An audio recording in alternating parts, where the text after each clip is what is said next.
Hi, I'm Menaka Raman-Wilms, and you're listening to the Decibel from the Globe and Mail. In early February, a series of videos began to go viral in India.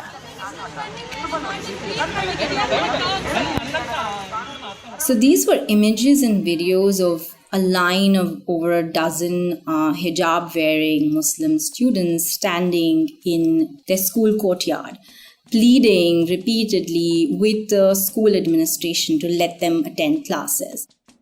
That's Neha Bhatt. She's an award-winning journalist and author in Delhi and a frequent contributor to the Globe and Mail. You could hear them speak to the officials, their teachers, the principal, telling them that they have exams around the corner, to please let them attend class, not take the right to education away from them. These students were suddenly being denied entry into their school, simply for wearing a hijab. They said that they had been wearing the hijab to school ever since they took admission. It had never really been a problem before. And why was this suddenly happening, especially at a time when they really needed to attend their class so that they could give their exams in March. And as they continued pleading, the officials began to kind of push them out of the school and push the gates, close the gates on them. And then they were forced to actually sit outside the gates on the ground with their notebooks. India is about 80% Hindu, and there have been long-standing tensions between Hindus and Muslims, who make up about 14% of the country's population. And it really made for a very compelling picture that truly showed how this group of girls felt alienated and discriminated while their other classmates walked past them into the school, looking at them with a mixture of pity and anger and, resentment. Today on the show, why these viral videos became an issue across India, how this is just the latest in a series of policies targeting Muslims, and why some people are concerned these acts of discrimination could be leading towards genocide. This is the Decibel.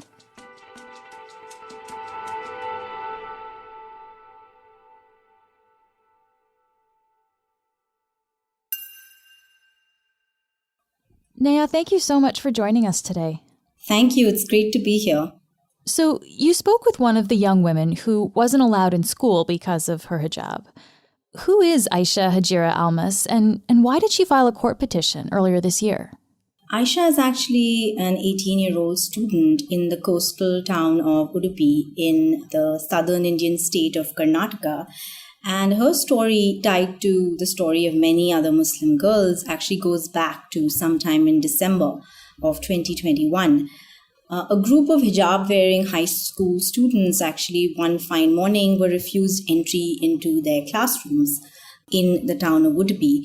And the girls, including Aisha, were outraged. They had heard of their seniors being mistreated and heckled at times for wearing a hijab in recent years, but there had been no official stance against it. So when the teachers and school officials actually told them that if they wanted to attend class, they would have to take their hijab off, they saw it as a sudden and deeply unsettling decision that they believe was an attempt to clamp down on several freedoms, their constitutional rights, and effectively put their education in peril. What was the justification that the school gave? Why did the school do this? So the school said that this was a notification that came from the government, but they were not able to actually show proof of this notification to the girls when they asked, which is why they decided to hold a sit-in protest. And this, in fact, went on for the month of January till February. It kind of triggered several other schools in the state to follow suit and deny entry to other Muslim girls wearing the hijab. And finally, the government actually formalized this rule and sent out a notification to educational institutions that religious attire is now banned across school campuses. So it sounds like there's this rule that's come down against religious symbols in general, but really the people who are being targeted here are Muslim girls who are wearing the hijab. Is that fair to say? That's right. That's right. Which is why the girls actually decided to fight this in court. And they petitioned the High Court in February, saying that the hijab is something that they've been wearing since they were very, very young, preschoolers even. And it was essential to their practice of Islam, and it posed no danger to public order, as claimed by the government. So the Karnataka High Court actually ruled in favor of the state and upheld the ban after hearing the petitions in detail. And they concluded that the wearing of hijab by Muslim women does not form an essential religious practice in the Islamic faith. What happens now then? The High Court of the state has ruled that way. What's the next step here for Aisha? So now the girls have taken the plea to the Supreme Court, where it is pending a hearing, and the court has asked for some time to respond.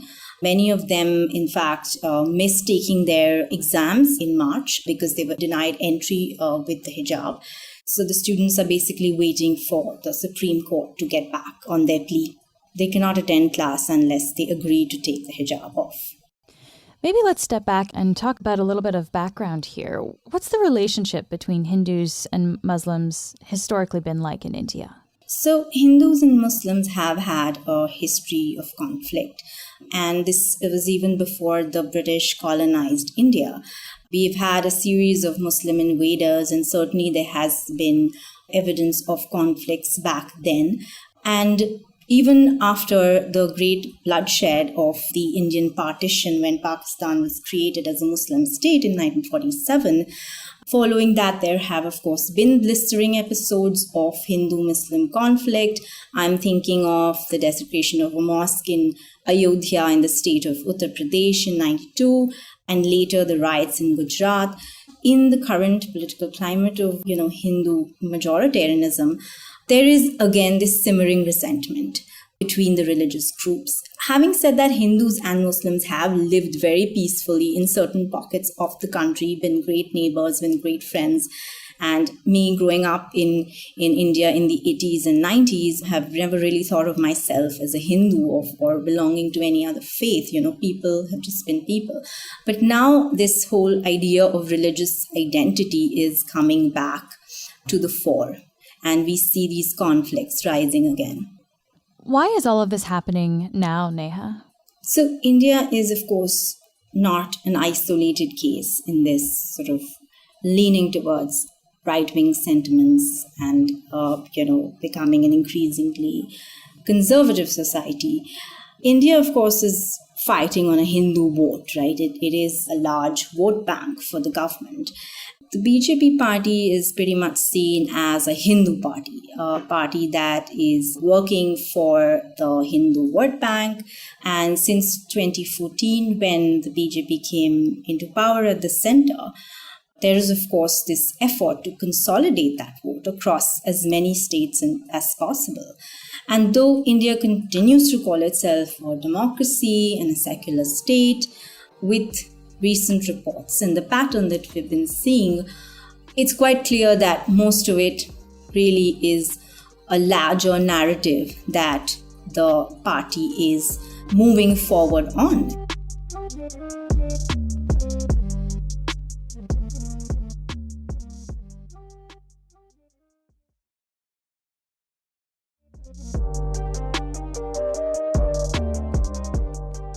So the state that we're talking about, Karnataka, it's represented by members of the BJP party, with Prime Minister Narendra Modi leading this party.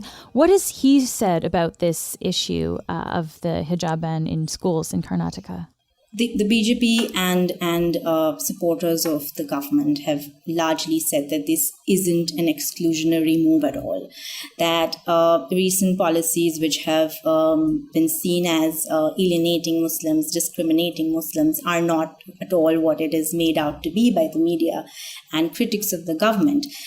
They say that this is only a way to instill a uniform dress code and a way in which they would like schools to be free of religious symbols. So in their mind, this isn't something that is designed to actually discriminate against Muslims at all. And that is the line that they have told whenever any policy that appears to alienate the Muslim community has been criticized by civil society and opposition parties. And so from the view inside India, Neha, when you hear that argument, does that stand up to scrutiny? Well, it depends on who you're talking to, because there is absolutely a huge support for the government for all these policies that have been coming out for the last few years. But at the same time, if you talk to liberal, progressive experts, just people who believe in the idea of secular India, that isn't the reality that they see. So India is really at the moment deeply divided on this issue. And of course, several Muslims who I've spoken to said that this particular ban on the hijab has triggered a fresh wave of harassment for them, a growing dread and a sense of further alienation and this deep discrimination that they feel has been building up for several years. So it sounds like this current issue of girls not being allowed to wear the hijab in schools is maybe the latest in what seems to be a bit of a pattern here. I want to ask you about some other things that have been happening in the country, starting with something called love jihad. What is that? So love jihad is essentially a conspiracy theory which many Hindus believe to be true. And they say that this is a way of Muslims to marry Hindu women and convert them to Islam, in effect trying to increase their numbers. This comes from a theory that they believe that Hindus are actually in danger from a growing Muslim population. So they fear that love jihad is something that is really an attack on the Hindu community. So we see several fundamentalists, Hindu fundamentalists, actually trying to create more and more awareness, as they call it, among Hindu families to not allow their daughters to actually marry men of Muslim faith. Essentially, the government actually has formalized this without actually using the words love jihad, but they call it the anti-conversion bill, which in fact went into effect in Uttar Pradesh a year and a half ago, created a huge which is a state in kind of northern part of India. Yeah. That's right. And what immediately followed was mass arrests of Muslim men who were thrown into jail on suspicion of trying to marry Hindu women and converting them to Islam. And this was actually, in many of the cases, they had to be released due to lack of evidence.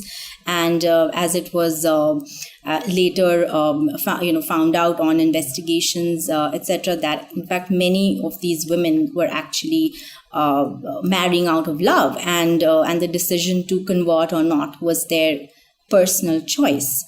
So this bill, then, this kind of anti-conversion bill, as you say, is the way that it's being talked about. This is essentially against interfaith marriages, then, of someone who is Muslim marrying someone who is Hindu? That's right. Yes, if you want a legally recognized marriage, you either convert and get married through the Hindu Religious Act. So it could be of any faith, one of them converting to the other religion. Otherwise, if you don't want to convert, you'll have to go through the Special Marriage Act. And a Special Marriage Act stipulates that you absolutely have to put your personal details on paper.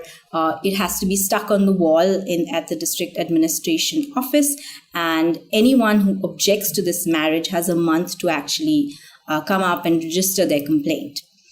Then, in fact, I had spoken to many couples who had faced terrible harassment under this law. And most of them belonged to lower income groups. They had no resources of their own. They had to, in fact, seek legal protection from the government, who put them in safe houses till the time they could actually get married. And because they were certainly under great danger from their own families of both Hindu and Muslim faith. And your numbers and your photos and things like that are on, all over the internet, because there are always religious fundamentalists, doing the rounds of these offices, taking photographs, putting them on the internet, and a lot of couples do get harassed this way. So they do prefer to convert and, just get done with it without that kind of harassment coming their way. So there really does seem to be a pattern of Muslims being targeted in India in recent years in particular. So much so that the group Genocide Watch has raised concerns over the treatment of Muslims in India. And earlier this year, Genocide Watch said that they're now seeing the early signs of genocide. What do they cite as reasons for this concern? That's right. Many experts have raised concerns in India as well that this could be the beginning of something horrific. Certainly, as I have detailed, many policies have worked to drive out or alienate one religious minority, such as, the Citizenship Amendment Act. There has been hate speech, incitement against Muslims has been on the rise. There are increasing reports of critics of the government being slapped with charges of sedition. Radical Hindus have said that they believe they are in danger of being outnumbered by Muslims.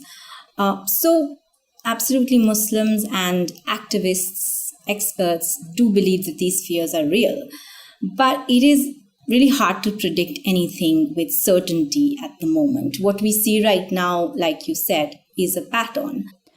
You mentioned something called the Citizenship Amendment Act. Can you explain what that is? So the Citizen Amendment Act, passed in 2019, was a hugely controversial move by the government to actually offer and fast-track citizenship for many persecuted religious minorities. But this was not extended to Muslim citizens, which essentially meant that scores of Muslims, especially in the states of Assam and Bengal, who had come over from Bangladesh, wouldn't be able to live in India any longer because they wouldn't be able to get citizenship because most of them had no documentation.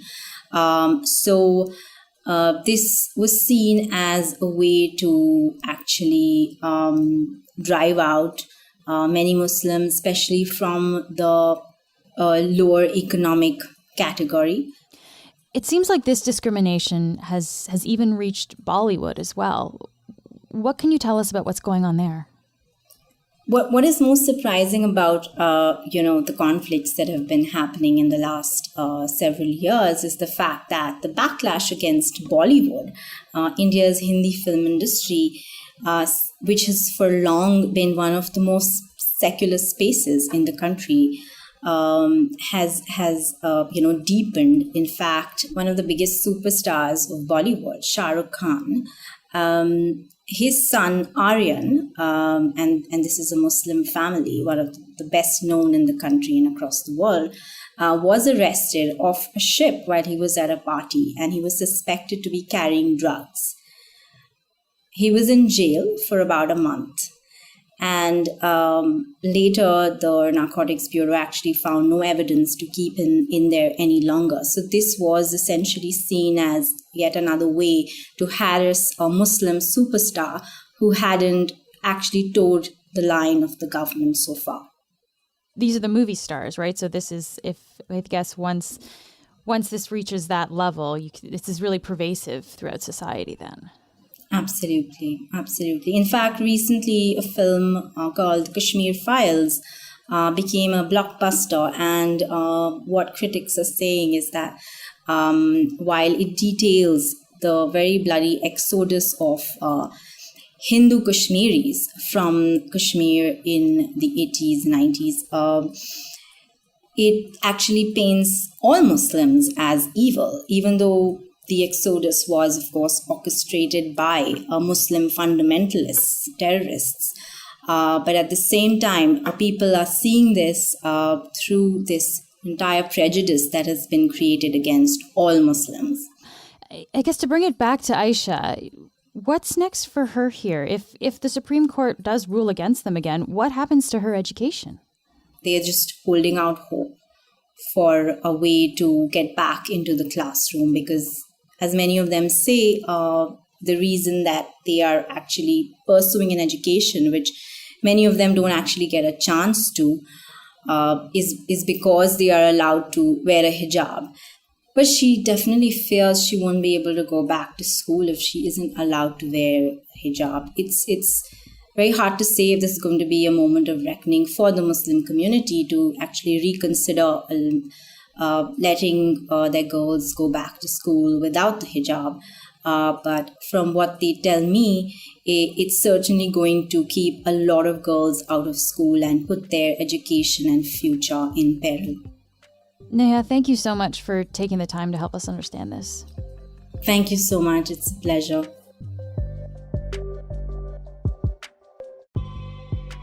That's it for today. I'm Menaka Raman-Wilms. Rose Danon is our intern. Michal Stein edited this episode. Our producers are Madeline White and Cheryl Sutherland. David Crosby edits the show. Kasia Mihailovich is our senior producer, and Angela Pacenza is our executive editor. Thanks so much for listening, and I'll talk to you tomorrow.